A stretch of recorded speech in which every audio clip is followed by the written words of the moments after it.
Hey, hello. Afternoon, everyone. Hope everyone's been enjoying the Bitcoin conference so far. My name is Drew Armstrong. I'm the president and COO of Cathedra, and I'm very excited to be moderating this panel today about a topic near and dear to my heart, Bitcoin's energy. We have two proper wizards to join us here today in Jeff Booth and Steve Barbour. Jeff Booth is known for being the author of The Price of Tomorrow, and he's also a GP at Ego Death Capital. And Steve Barbour, founder and CEO of Upstream Data. So thank you very much.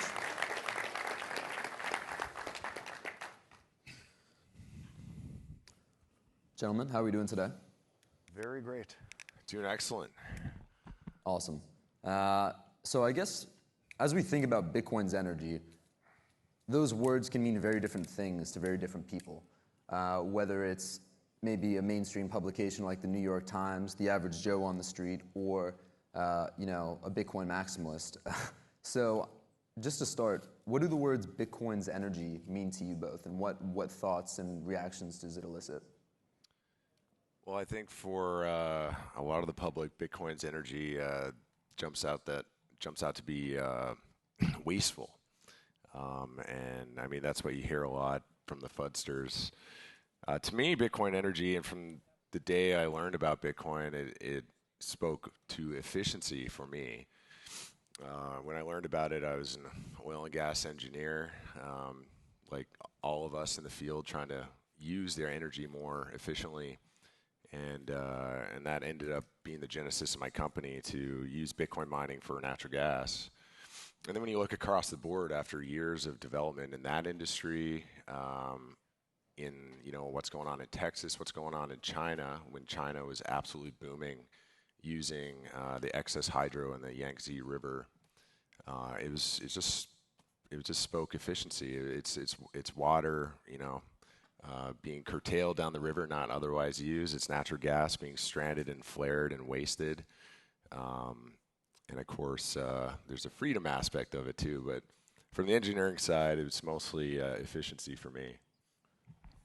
For me, there is no life without energy, and there's no abundance for the human species without abundant energy.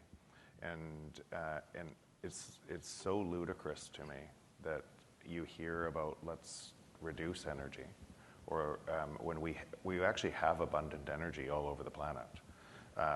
And we don't have a pricing mechanism until Bitcoin to chase that abundant energy. So Bitcoin provides us a pricing mechanism to chase abundant, clean, green energy and higher utilization of energy all over the world. And so it's literally the opposite from what most people are talking about. And when you kind of go further, if you talk about that climate side of this and what people think that Bitcoin, the problem in Bitcoin, they're looking through a system that has to grow forever unnaturally when prices should be falling, and that growth forever is the thing that they're worried about in all the environmental damage of the system. When prices should be falling every day in our lives, we should be getting more for less. Where's the calculator app in your GDP? It's not there anymore. Where's the photos in your GDP? It's not there anymore. That's the point of technology. It's supposed to make your life better, and you get more for less every year. But when you make things rise unnaturally by manipulating money, you effectively, if you kept doing it, there's no way to grow forever on a finite planet by manipulating currency. That is the cause of climate change. You could say it's really simple, whether you believe in climate change or not. Could you grow forever on a finite planet, especially when growth in productivity is supposed to reduce prices? So people are looking at it exactly inverted, but it doesn't matter anyways, because Bitcoin is chasing and decentralizing energy and is providing a clean, green, abundant energy to life on this planet, and that's a really great thing. No, I think you both touched on excellent points there, especially the abundance of energy, the Malthusian notion that we're eventually we're running out of energy. We don't actually have the abundant energy we need, when really it is just about channeling energy in a way. And if Bitcoin helps us get better at channeling energy over time and our technology improves, we can have more while still being on this finite planet. I think, yeah, those are both great points and kind of segue beautifully into the, I think really the next question that I'm very curious for both of you all's thoughts on. What does the ideal energy system look like to you? And how does Bitcoin mining fit in? We've already talked about the use of waste energy, but I'm curious because different folks have very different notions of what an ideal energy system is. Not like we can control the entire planet, and it's not the goal to have a top-down dictation. But in you all's minds, what would it look like? Well, from my perspective anyway, I wouldn't have like a set idea of what our energy systems, like how they should be set up. I think it's really determined by the market, by product market fit. I've often, like people know me, particularly at least on, if you follow me on Twitter, I like to troll certain energy systems like solar and wind power. Not so much because they're bad technologies, but I believe they're misapplied very often. They're being manipulated. The market's being manipulated by subsidies, by fees, like fees on one side, maybe fees on, that's why I'm always talking about coal, because I take the opposite side of the spectrum. And the absolute, call it censorship of one kind of energy to support another kind. And usually this is all qualified on just one thing instead of looking at the whole, the one thing being carbon. What's the carbon emissions? What's the carbon footprint? But that's only one, part of the story. So the ideal energy system, what I'm hoping is, we drive the world towards a freer market. I don't know if we'll ever have a truly free market, but Bitcoin is a tool to get there, and a free market should select for the most efficient generation for the community. If you have ample wind, wind power might make sense in that situation. I was visiting a friend of mine, his farm. Running solar panels for their electric fences. That's a perfect use for that micro energy system. Say like West Texas, I've been a little critical over what we see in Texas, for example, with all this wind generation being built there. There's a lot of proponents of it, but there's also a lot of wasted natural gas in West Texas. And why are we pumping all this money into unreliable wind over there when you have all this stranded, combusted gas that's just being wasted? And if you look in West Texas, there's not a huge population density, so you're putting all this generation there, sort of chasing something which seems a little artificial because it has this nice, it has the green aspect to it, the carbon, like low carbon generation. But the fact is, there's all this energy being wasted. So there's no real particular ideal system. I think there's a mix. Certain things like, you could say nuclear. I had a debate in Austin, you were there, I believe, and I took the side of why hydrocarbons are the future of Bitcoin mining. And of course I was steel manning it. I don't necessarily think it's the only future for Bitcoin mining. But one of the main points I illustrated was a lot of hydrocarbon usage, especially natural gas, for example, for generating power to your home, that source fuel is a byproduct of oil production, right? So it's either we do that, we generate it and put it into your home, or you waste it. And these hydrocarbons, obviously, they're used for a lot more than just power generation. They're used in everything, in my jeans, in these chairs, and in this building. So when you have a side stream, you might as well use it. That's called efficiency, right? You hunt and kill an animal and use every part, and that's what it's all about. That's what environmentalism is all about. But I think that basically just washing everything in this one qualifier, which is carbon, is really skewing the natural market fit of all generation technology, and it's really a detriment to the environment, actually. Yeah, and I guess there are multiple conceptions of sustainability, like a financially sustainable product, or just in general system that doesn't rely on subsidies that lead to sort of the fiat treadmill that makes things more expensive. What would you say, Jeff? Yeah, so why some of these things are really hard to see is because we're looking at them from the system we've always lived in. And so let's use that example and say what's actually happening today on the centralization, where things have to be centralized or had to be centralized and where that's changing.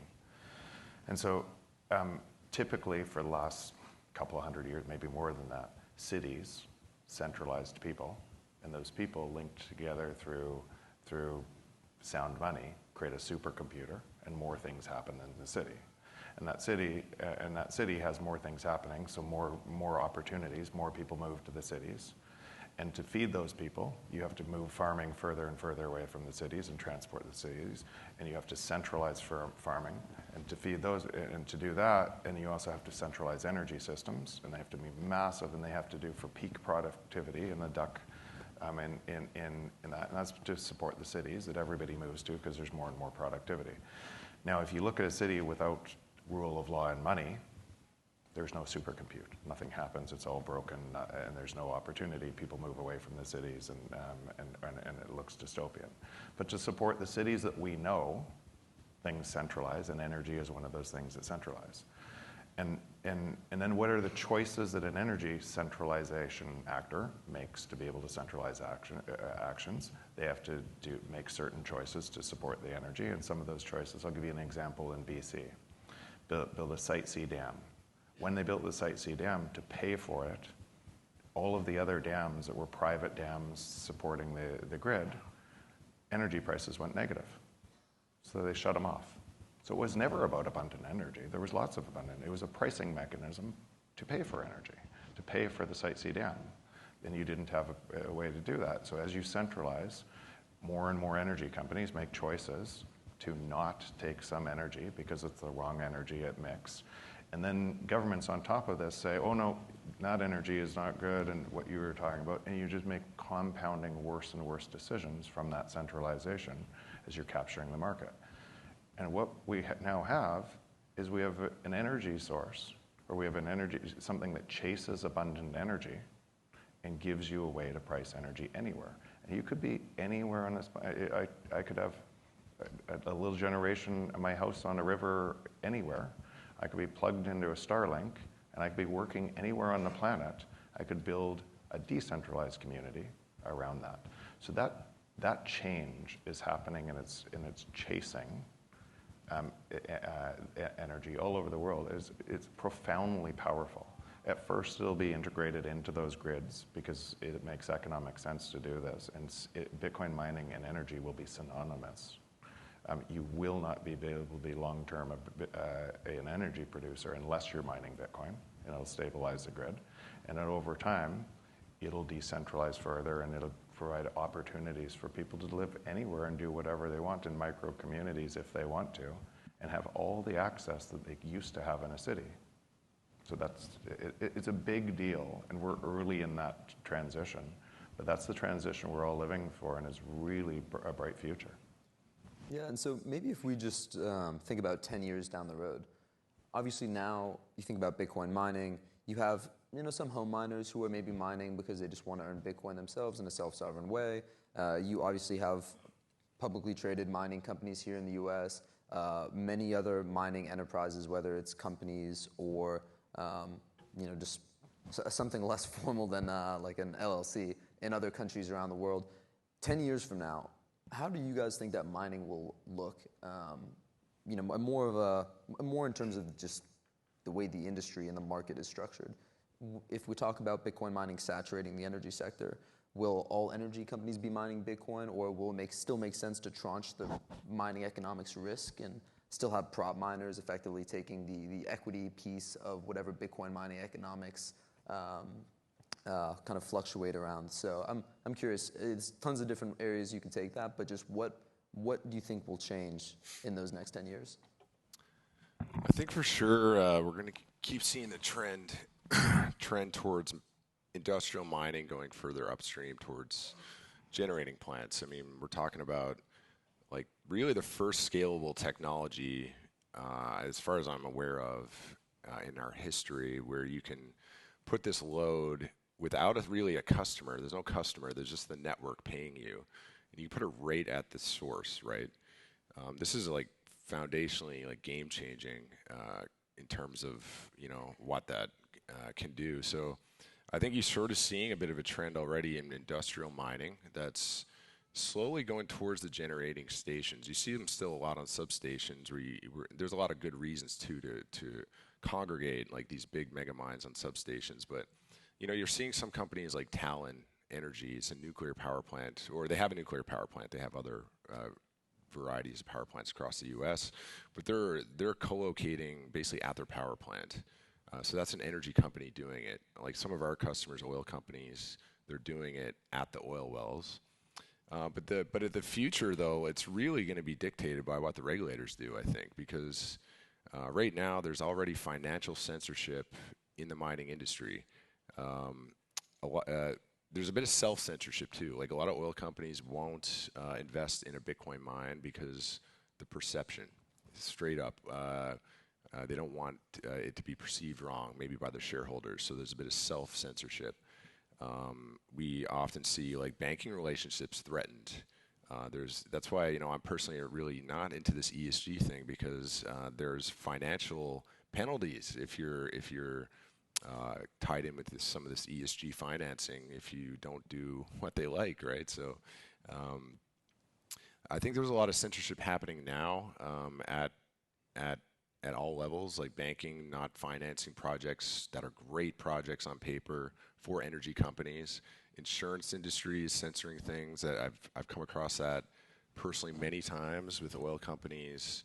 I had a great oil company on board, self-mining Bitcoin, growing with us. All of a sudden, they halted it, sold it all to another customer of ours, like a third-party customer, because their insurance underwriter threatened them. They said, if you keep doing this, we're not underwriting you. And they're a multi-billion-dollar company, public company. It would suck for us. But that's the kind of stuff that's still happening. So the future of it, like, I think it really just depends on where the censorship goes. If there's worse regulations coming, which was a lot of what we talked about on when I was on stage yesterday, like how it affects like home mining and smaller scale mining. It actually creates a bit of an arbitrage. Like the more it's censored, the more it like discrete mining has a premium, like because it doesn't follow the regulations. So the future is really going to be dictated by the regulators, I think. But so I disagree with that. In the short term, I see that economics always wins. If there's a value for something, economics always wins, and people move around it and they find a way. And that's all that is happening here. If you think about today, you live in a system that is having worse and worse economic benefit for everyone on the planet, that has financial regulation to save your money on top of a system designed to steal your money, right? And think about that for a moment. How could that work? And so when you have regulation on top of this system designed to steal your money to be able to stop all the other things, it's a break in the free market. It's a break, but that can't stop. It'll find its way. Economics, where there's value, people will find that value, and they always do. So over the time, whether a country, North Korea shut off the internet, how does that look like for their population? So yes, there could be regulation in certain countries. Doesn't stop it from moving. And so it's going to move wherever people are chasing abundant, cheap energy, and it's going to provide a mechanism. And you might move to a country that allows that too, and the businesses will move to that country, which will create more competition for other countries, which will break that regulation. Because to believe that regulation controls us, and that whole thing controls us, and to live stuck in a system like that kind of goes against the human spirit. And so, yes, it could look like that in the short term, and it might look that on independent businesses in a certain regulatory environment, but it will not last, no matter what. The economics of this is going to chase abundant energy, period. And more people are going to start understanding that, and they're going to chase that. And more countries are going to say, I want that here, just like the Kingdom of Bhutan, just like what's happening in El Salvador. And more countries are going to do it and drive this out further.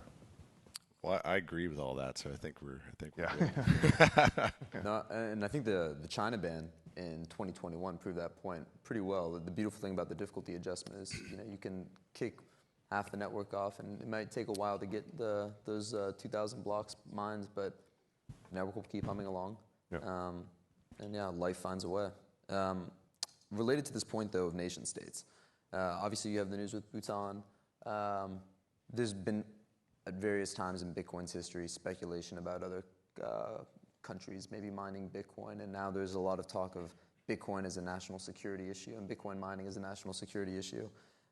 Do you think, again, only think about these near terms of the next 10 years where we might all still be in a conference together, and so we have some skin in the game.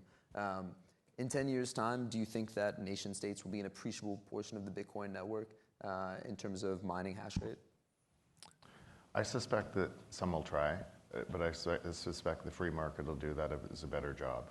So some governments will say, I'm going to do this, and they'll essentially, like any government, misallocates capital, and they don't do it very well.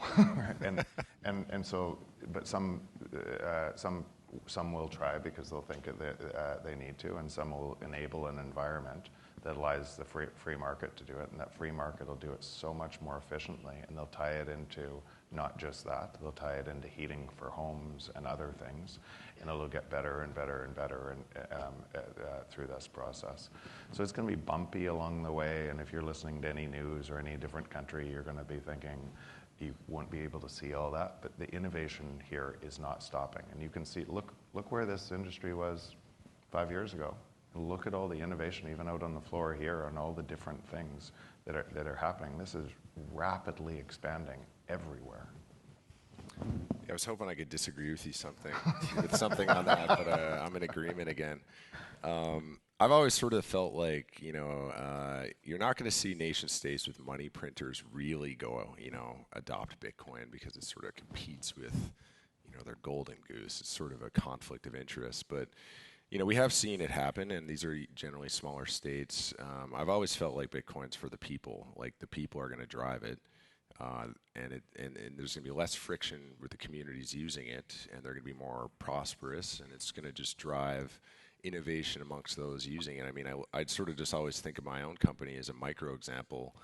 I'm a little service company, really. I'm an oil and gas service company. Yeah, we focus on Bitcoin mining, but we do other things in the oil field, and we do the same things that my neighboring competitor does. And I feel like that, over time, because I'm also accepting Bitcoin as payment, they're not. So I have more opportunity to take maybe different customers. My treasury, which I manage in both fiat and Bitcoin, over time, I'm expecting it to outperform their treasury. So, I mean, if I succeed as someone on the Bitcoin standard, it's just going to permeate because they're going to have to do the same. If I'm just selling the same product at the same margin as they are, I'm going to outperform them, right? So at the micro level, it starts with the people, and it basically everyone's forced to compete, and that goes with the nation states, the bigger corporations, the bigger governments, the localities, the small governments. So, yeah. That's a great point, and I think I was hoping I'd get you guys to disagree more, so I'm probably not doing a good job as a moderator, but surprise, surprise, Bitcoin maximalists at a Bitcoin conference agree on Bitcoin. And you got to put me in an ESG conference. Yeah, exactly. You'll get some fireworks then. Debating the nuances of methane emissions, but no, I think I think both of you guys got at some really important issues there. Free markets find the way. And so along this line, I want to touch on a concept that I think is hugely informative for me, and I'd be very curious to hear your thoughts on. Drew Bansal in 2018, Drew Bansal, co-founder of Unchained Capital, in 2018 he had a famous YouTube talk called Blockchain Mind Candy, where he discussed 5 cosmic ideas about Bitcoin, and one of them was this idea of the Nakamoto conjecture. That if you think about Bitcoin mining as a percentage of global energy usage and energy consumption, that eventually what he calls the Nakamoto point, that ratio, that percentage, will reach call it like steady state, similar to R star or something. Like there is some theoretical point where it will reach a saturation where the revenue earned from selling a unit of energy will equal the revenue earned from mining Bitcoin with that unit of energy. And I'm curious, how do you guys think about that concept? Do you think we will eventually reach a steady state in a hyper-Bitcoinized world where there's Bitcoin mining uses maybe 10% of global energy, and it's maybe fluctuates, but it sort of finds a harmonious, balancing point.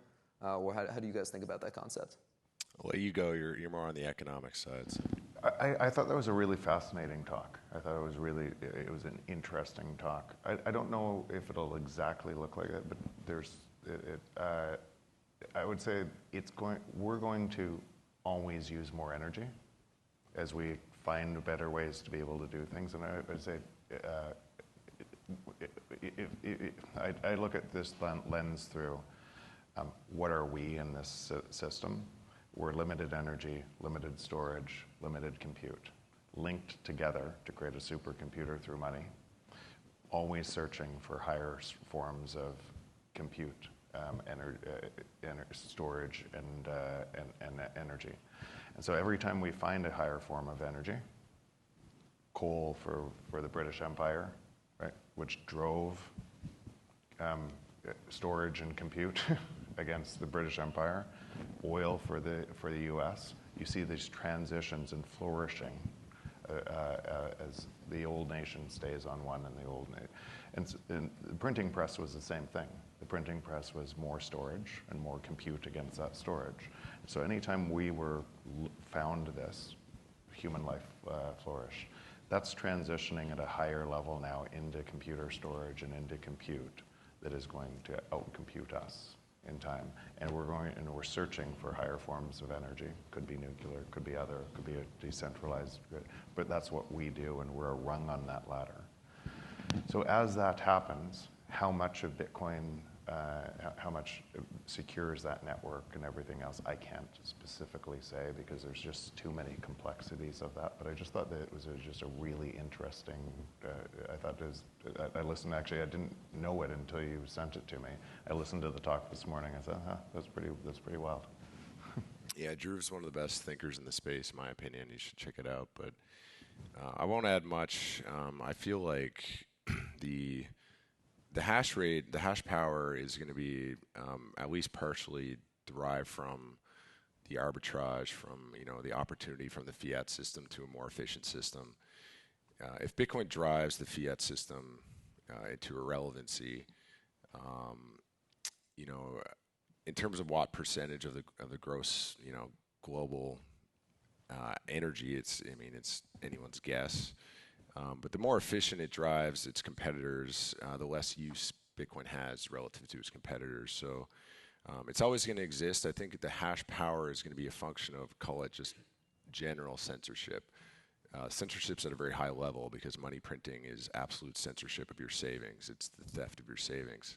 If that went away, Bitcoin use case diminishes, right? If there was a sounder money standard, I feel like even a gold standard would, if all the fiat people went back to a gold standard, it would diminish to some degree Bitcoin's use case because fiat is no longer unreserved, right? So as long as there's censorship happening and friction in the system, Bitcoin has a use case, and that'll always be true. It'll always be there. But the actual hash power, how much energy is dedicated to it, will be a function of that arbitrage. I think I want to pick up on a really important thing that I think most people, if you're living long enough in Bitcoin, you'll see this. We're living in two systems, and most people are talking about the system that's terrible. But in the system that you're living in, if you're in Bitcoin, prices fall to the marginal cost of production. In economics, everybody knows that. So prices always fall in the marginal cost of production. We have exponentially increasing productivity. And what that means is in Bitcoin, prices are going down forever. It's not, when you're measuring Bitcoin going up, you're measuring from the fiat system, whatever currency. And what's actually happening in the world is the abundance is transferring to you. And that abundance, all forever, will keep on prices falling if you're measuring in Bitcoin. If you're measuring in the existing world, trying to measure Bitcoin from the existing world, you're going to be awfully confused. But if you start moving more of your time and understanding what Bitcoin's happening, is just following an economic law that everybody knows. If the denominator is fixed, prices will keep falling forever, and every year you'll get more for less. Forever. Forever loyal. Sounds pretty good. Yeah. All right, last question, and then may try to kick us off the stage, but I really want to hear both of your answers. what do you guys think is the most misunderstood aspect of Bitcoin's energy? Either something that's a reality today or in the future? I'll keep mine short since we're out of time. I think it's often the public misconstrues it as being competing with your energy. It's not always additive. There's a degree of additive, like some energy is you're being outcompeted for it. But most Bitcoin miners are going after low value energy, which implies surplus in some form. The entire oil field is not competing with your energy, or at least you could say they are, because they're competing for natural gas that might be sold to you. But the energy consumption of mining is not at all, like it's portrayed as purely additive, and that's just not the case. That's super important, But I would just take my biggest thing is, if you're measuring through a system with theft based in that system that accretes to the wealthiest people who also own all the media, and it incentivizes that system, and who wins by that theft and who loses. But everybody looks through the same media empire, all of the same media that centralizes against that theft. What would it say about the thing that just takes that theft away? Right? Of course. So most people are looking through misinformation and I have massive empathy for the people looking through all of this misinformation on what they think about Bitcoin mining and Bitcoin. But it doesn't make them right. There is no way to solve ESG, environment made worse, social made worse, governance made worse, because the entire system relies on theft and misinformation. It's insane. So that's my biggest thing on it. The entire system is transitioning to a new system, but I have empathy for people who are measuring it from the system that's transitioning. Both excellent points. Yeah, thank you so much, Jeff and Steve. This was great. And thank you all for listening. Thanks, guys. Thank you, Miami, for the last 3 years in this amazing city. The whole world shut down, but Miami welcomed us with open arms. We want to show Bitcoin to the whole world. We are taking the conference on the road to set the stage for Bitcoin in a new city.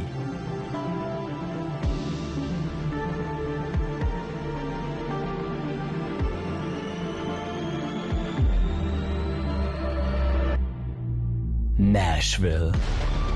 Bitcoin 2024 is coming to Nashville in Tennessee, a city that is known as a music and freedom city. Bitcoin 2024 in Nashville from July 25th to 27th.